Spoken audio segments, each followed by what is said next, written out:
अशोक गहलोत जी ने यहाँ पे कुंभकर्ण लिफ्ट योजना का पैसा दिया। कुंभकर्ण लिफ्ट योजना का पैसा दिया। कुंभाराम लिफ्ट योजना का पैसा दिया था। ऐसी मशीन लगाऊंगा, इस साइड से आलू घुसेगा, उस साइड से सोना निकलेगा। इस साइड से आलू डालो, उस साइड से सोना निकालो। इतना पैसा बनेगा, आपको पता नहीं होगा क्या करना है पैसे। पप्पू हूं मैं, पप्पू हूं मैं, पप्पू हूं मैं, पप्पू हूं। तो आज की डिबेट अमिताभ अग्निहोत्री और प्रवक्ता समाजवादी पार्टी के विजय राठी के बीच। कहा रोजगार नहीं है। अमिताभ अग्निहोत्री ने कहा रोजगार से पहले सुरक्षा जरूरी है बहन बेटियों माँ की। देखे पूरी वीडियो, क्या गजब धोया समाजवादी पार्टी के नेता को। वीडियो थोड़ी पुरानी हो सकती है लेकिन मजा पूरा आएगा। ये अर्ध सत्य है जो बार बार बोल जाता, लोगों को रोजगार चाहिए। नहीं, लोगों को रोजगार से भी पहले अपनी बहन बेटी और मां की सुरक्षा चाहिए। रोजगार से भी पहले ये चाहिए अपनी बेटी की हिफाजत। ये जान लीजिए, मुजफ्फरनगर में दंगा किस लिए हुआ था, कवाल में किस कारण से हुआ था, वो कारण मैं खोलूं। क्या कहा था उस दरोगा ने, अब विजय बीच में नहीं, क्या कहा था उस दरोगा ने जाटों से कि ऊपर से हुक्म है, इनके खिलाफ मुकदमा नहीं लिखा जाएगा। किनके खिलाफ, मैं बोलूं किनके खिलाफ नहीं लिखा जाएगा। अरे ऐसे ना करो महाराज, जितनी आपने नेतागिरी की उससे ज्यादा मैं पत्रकारिता कर चुका। रुक गुड जॉब। जाओ ना, मेरे शो में ये अंताक्षरी नहीं खेलो विजय। जब अवसर आएगा तो अपनी बात कहिएगा। अंताक्षरी तो मैं अलाउ नहीं करूंगा ना, अंताक्षरी अलाउ नहीं करूंगा। बहुत विनम्रता से कह रहा हूं भाई, जब अवसर आए अभी लिख लो पॉइंट। रत्नाकर बैठे हैं ना चुप, अवसर आएगा तो बोलेंगे। आपको भी इसी नियम का पालन करना होगा मित्र। अंताक्षरी नहीं ना, आप बोल रहे थे मैं अंताक्षरी में उलझता ही नहीं किसी से। और अतीक और मुख्तार जैसों का दलन रोजगार से पहले है कि जो आदमी को जिंदा पकड़े, उस तरह से खाल उधेड़े और उसके बाद लोथड़े को ले जाके प्रयागराज में चौराहे पर रख दें और कप्तान को फोन करे कि तुम्हारे लिए तोहफा रखा है, ले जा। रोजगार से पहले ही उनका दलन जरूरी है। वो रहेंगे तो रोजगार के अवसर खा जाएंगे। उनके राजमहलों पर बुलडोजर चलना जरूरी है ताकि ननकू को, रज्जाक को, गुब्बारे बेचने वाले को मकान मिल पाए। कहा जा रहा है कि केवल समस्या रोजगार की है। रोजगार तो तब होगा जब शांति होगी। कानून व्यवस्था और शांति के गर्भ से रोजगार पैदा होता है, व्यापार पैदा होता है। अतीक और मुख्तार के रहते आप व्यापार कर लेंगे। और बहुत विनम्रता से लेकिन बहुत दुख से एक बात कहता हूं, उस दौर को क्या कहिए जिस दौर में भरी जनसभा में हजारों लोगों की उपस्थिति में 5-7 हजार अधिकारियों की उपस्थिति में अतीक एक हाथ मूछ पर, एक हाथ कुत्ते की डोरी पर कुत्ता लेके मंच पर चढ़ गया और उत्तर प्रदेश के मुख्यमंत्री के हाथ में कुत्ते की टांग दे दी, बोले फोटो खिंचाओ। ये कानून व्यवस्था है, ये रोजगार सृजन था। अतीक के कुत्ते से की टांग से हाथ मिलाते हुए फोटो खिंचाना रोजगार का अभियान था, रोजगार सृजन की मुहिम थी। अतीक के कुत्ते से सार्वजनिक रूप से हैंडशेक करने से रोजगार बढ़ रहा था। रोजगार के लिए किए थे ये काम कि अतीक की मूंछ ऊंची करने के लिए किए थे। बताओ, ये रोजगार सृजन था। चीनी मिल लग रही थी, खाद कारखाना लग रहा था, एम्स खोल रहा था, कुत्ते की टांग पकड़ के नहीं ना। Sorry sorry sorry sorry. फिर क्यों पकड़ी कुत्ते की टांग, फिर क्यों पकड़े कुत्ते की टांग, ये सवाल नहीं होगा। कुत्ते की टांग में आपको उत्तर प्रदेश का विकास दिखा होगा, दिखा होगा ना। आपको लगा होगा यही कुत्ते की टांग में ही सारी शक्तियां निहित है, इसकी टांग पकड़ लोगा तो त्रिवेणी पार हो जाएगी, भवसागर। महाराज, रोजगार जरूरी है लेकिन रोजगार से पहले जान जरूरी है। हम रहेंगे तो ना रोजगार करेंगे, और हम दंगे में मारे जाएंगे तो क्या कौन रोजगार करेगा। खैर, रत्नाकर सिंह जी, समाजवादी पार्टी के लोग और कांग्रेस के लोग कह रहे हैं कि योगी मॉडल तो उत्तर प्रदेश में ही ठीक नहीं था, बिहार क्यों चला गया? वो कह रहे मसला रोजगार का है, रोजगार पर बात नहीं हो रही। रत्नाकर सिंह जी,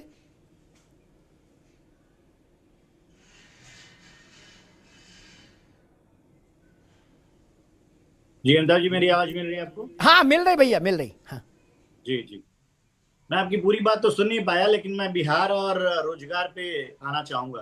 अभी मुझे वही लग रहा है, प्रश्न आपका वही था। जी देखिए, विकास और विरासत ये दोनों साथ में चलना चाहिए, और दुष्टों का दलन भी होना चाहिए। एक हाथ में शस्त्र, दूसरे हाथ में शास्त्र की जो है परिभाषा हमारे हिंदू संस्कृति में लिखी गई। अगर जब तक शांति सौहार्द की भावना लोगों के अंदर नहीं रहेगी, सुरक्षा की भावना लोगों के अंदर नहीं रहेगी, विकास नहीं हो पाएगा। और सबसे पहले आप अगर आंकड़े उठाकर देख लीजिए अमिताभ जी, 2005 के पहले नीतीश बाबू ने जंगल राज को खत्म करने का काम किया और संगठित अपराध और अपराधियों को जेल में डालने का काम किया, जिसकी वजह से धीरे धीरे करके ही स्ट्रक्चरल वे में कम से कम 68% अपराध जो है बिहार में कम हुए। अब जब अपराध बिहार में कम हुए, उसके बाद विकास की गाथा लिखनी शुरू हुई। वहां पे रोड, लाइट, पानी, बिजली, स्कूल, कॉलेज, ये सारी चीजें अपने आप धीरे धीरे आने लगी और लोग शिक्षित होने लगे और रोजगार के अवसर क्रिएट होने लगे। आज देखिए, आज जो है परिस्थिति ऐसी है, 68% अपराध कम किया गया। अब बारी है, इतना बड़ी जीत के साथ बड़ी जिम्मेदारी आती है। और जनता ने जिस तरह से योगी जी की रैलियों में प्रतीकात्मक न्याय का प्रतीक बुलडोजर लेकर जाते थे और वह चाहते थे कि इसी तरह का न्याय जो है बिहार में हो, वह समय आ गया। अब जीरो टॉलरेंस की नीति के तहत अपराध मुक्त जो है बिहार किया जाएगा। और सम्राट चौधरी जी ने बहुत स्पष्ट तौर से सरकार गठन होने के 24 घंटे के अंदर एक्शन मोड में आ गए हैं और उन्होंने सारे आला अधिकारियों को बिठाकर अपनी मंशा को जो है वो बता दिया है कि बिहार में जितने भी अपराधी हैं, या तो वो जेल में रहेंगे या बिहार छोड़ के बाहर चले जाएंगे। 400 ऐसे अपराधियों को चिन्हित कर लिया गया है जिसकी संपत्तियों को जब्त करना है और कोर्ट में उसका आवेदन भी किया जा चुका है। आप अभी जिक्र कर रहे थे एंटी स्क्वाड जो है रोमियो का जो है वो गठित कर दिया गया, और किस तरह से महिलाओं को और हमारी बहन बेटियों को जब स्कूल से बाहर निकलती हैं उनको सुरक्षा प्रदान की जाए, पुलिस जो है वहां पे ड्यूटी करेगी। तो ये कहीं ना कहीं ये सुरक्षा की भावना जब तक लोगों के अंदर नहीं आएगा तब तक विकास नहीं होगा। आज उत्तर प्रदेश में देख लीजिए, आज हमारी बेटियां 10 बजे रात को भी स्कूटी से बाहर निकल पाती हैं, लेकिन क्या यह संभव था समाजवादी पार्टी के शासनकाल में? वहां तो मुख्यमंत्री तक मायावती जी तक सुरक्षित नहीं थी, तो हमारी बहन बेटियों की तो बात ही छोड़ दीजिए। ये क्या बात कर रही है? गेस्ट हाउस कांड भूल गई है समाजवादी पार्टी के लोग, जहां पे खुलेआम जो है किस तरह से चीरहरण करने का प्रयास किया गया।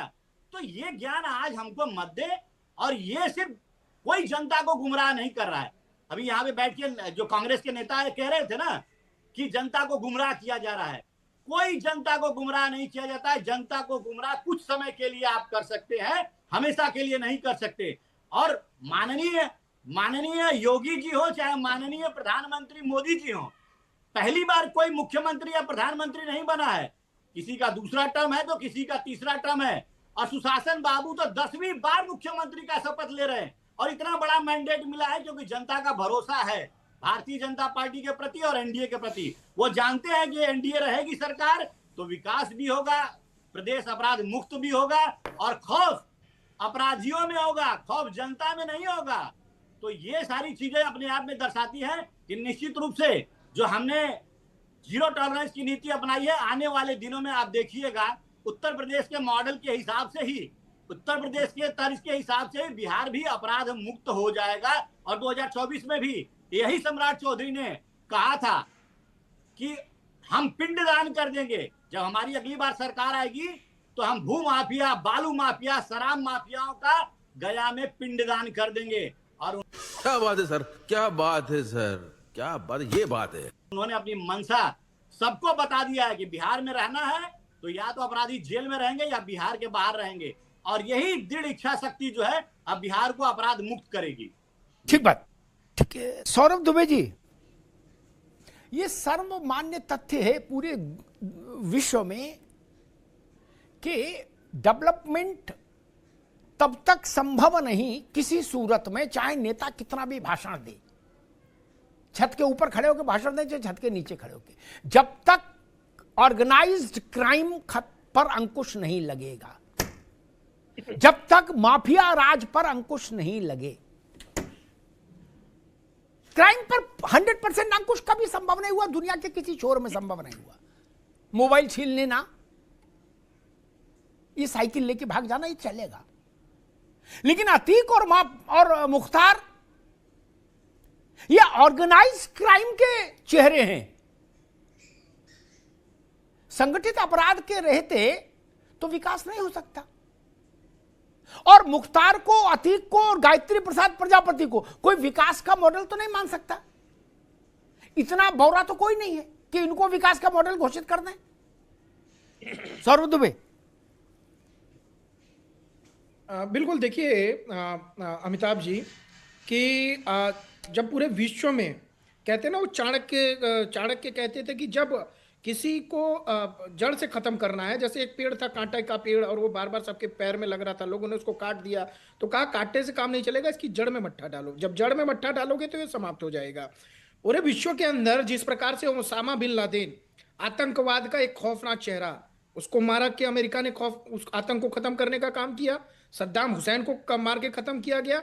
उसी तरह से जो बार बार लोग कह रहे हैं अतीक अहमद की बात क्यों हो रही है, मुख्तार अंसारी की बात कह रहे हैं, वो अतीक अहमद और मुख्तार अंसारी सिर्फ उत्तर प्रदेश के अंदर नहीं, पूरे भारत के लिए एक जो है खौफनाक चेहरा बन गए थे। जिस प्रकार से लोगों का अपहरण खुलेआम करना, लोगों के साथ जो है वो छीना झपटी करना, उनकी जमीन हड़प लेना। अरे अतीक अहमद कोई मामूली आदमी आप समझ रहे हो? इतना बड़ा अपराधी था, कहते थे अगर जिसने जहां उंगली रख दी वो जमीन उसकी हो गई। शायद विवेक जी उत्तर प्रदेश में रहते नहीं होंगे, इनको पता नहीं होगा। मैं यही मिर्जापुर उत्तर प्रदेश का रहने वाला हूं। मैंने साक्षात देखा है लोगों को रोते हुए, चिल्चिलाते हुए। पूरे की पूरे गांव जो है वो अतीक अहमद कब्जा कर लेते थे, और उसके बाद कहते हैं कि उनका नाम क्यों लिया गया। अरे भाई, अपराध की कोई जाति और कोई धर्म नहीं होता है। देखिए विकास दुबे के ऊपर इन दोनों से पहले उसके घर पर बुलडोजर चलाया गया था। विकास दुबे को सबसे पहले पुलिस कार्रवाई उसके ऊपर हुई थी। माफ करिएगा, मुझे उत्तर प्रदेश के अंदर ना धर्म देख करके ना जाति देख करके कोई कार्रवाई नहीं होती। हाँ, ये जरूर है कि धर्म देख करके अपराधी का अगर कोई बचाव करता है तो मुझे अयोध्या याद आ रही है। अभी कुछ दिन पहले,